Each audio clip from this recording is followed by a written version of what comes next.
Blackface.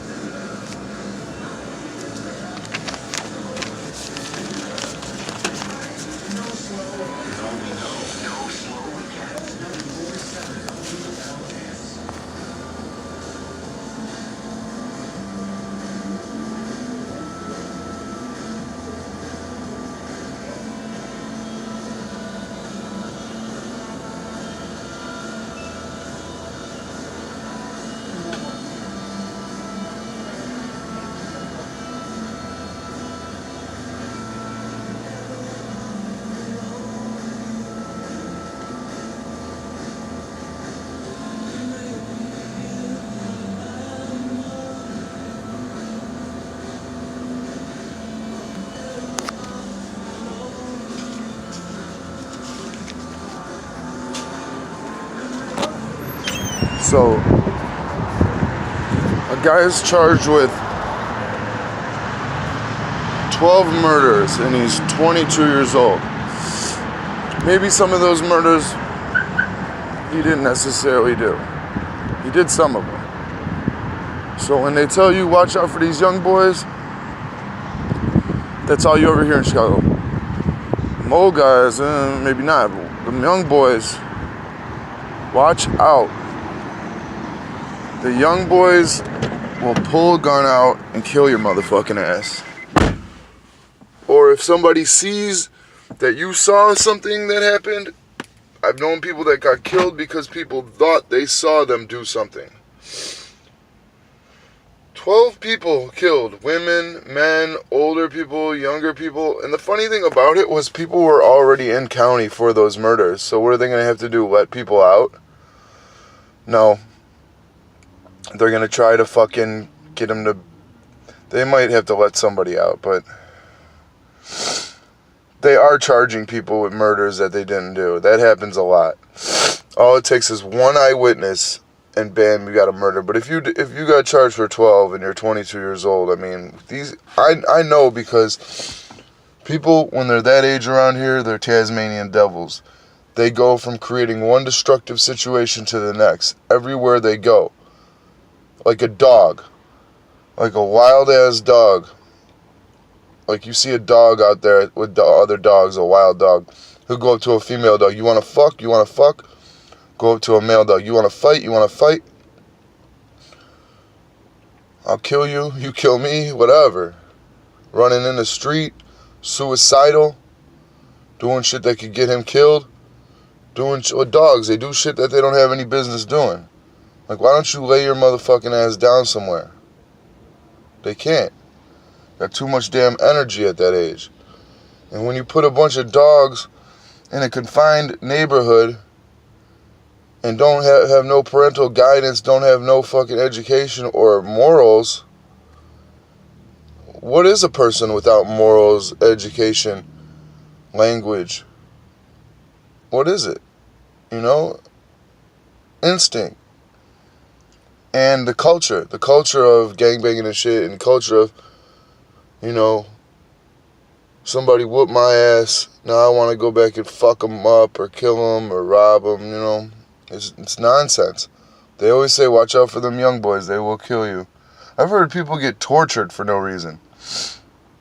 Like, I'm with my buddy Paul, and this girl's getting tortured in the next room, nothing I can do.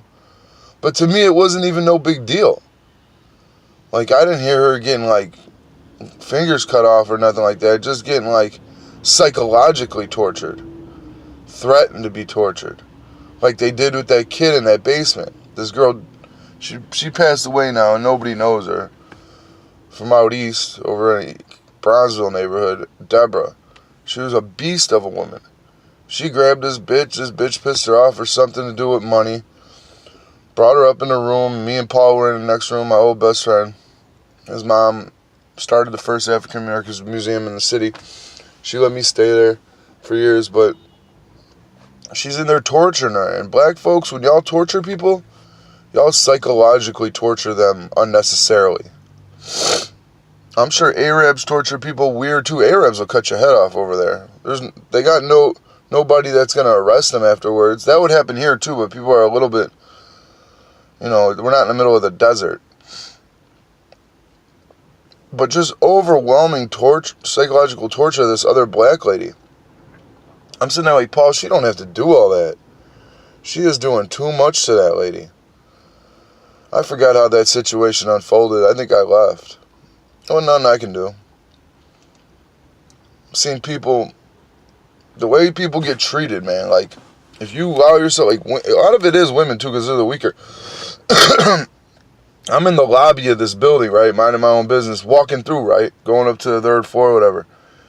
And I'm going up the one way, chill for a little bit.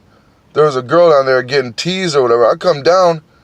Now, imagine the lobby floor is all covered in mud and slush, and there's millions of people walking through there with muddy snowshoes from Chicago, like wet slush. I come down, this black girl's butt naked in the slush, and they won't let her up off the ground. And they're all laughing, like 10 of them. I'm like 17, 18. I'm like, what in the fuck are y'all doing to her? And I seen this girl around before, and I remember I saw her after that. And I was like, you alright, girl?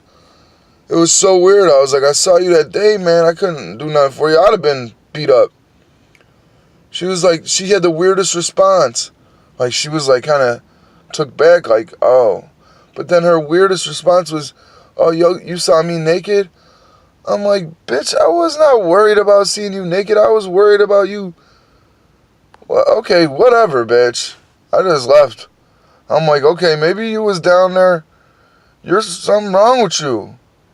But I had seen her so many times, like, with her, like, family and shit. Like, I don't know what the fuck, man. She was drunk, and they treated her like that, man. It was weird. People getting treated all kind of weird ways. But yeah, anyway, back to that guy. 12 murders, man. When you're young, you do crazy shit, so you've really got to watch out around here. Stay to yourself and do not start any fucking trouble. People get killed on accident. People get killed because, damn, people get killed on accident. So stay in your neighborhood, stay in your safe zone. But I just wanted to show that little newspaper article in the beginning. Like, that shit's just crazy. Like, read that shit. It's right down the street. I'm on 103rd. That was on 79th, you know. That's where I work at and shit. I don't hang out with nobody over fucking Racine. But I used to be over there in Bronzeville. That place was a nightmare. But when you're young, you're dumb. And full of, bullshit. But that's it. I just wanted to show that newspaper article.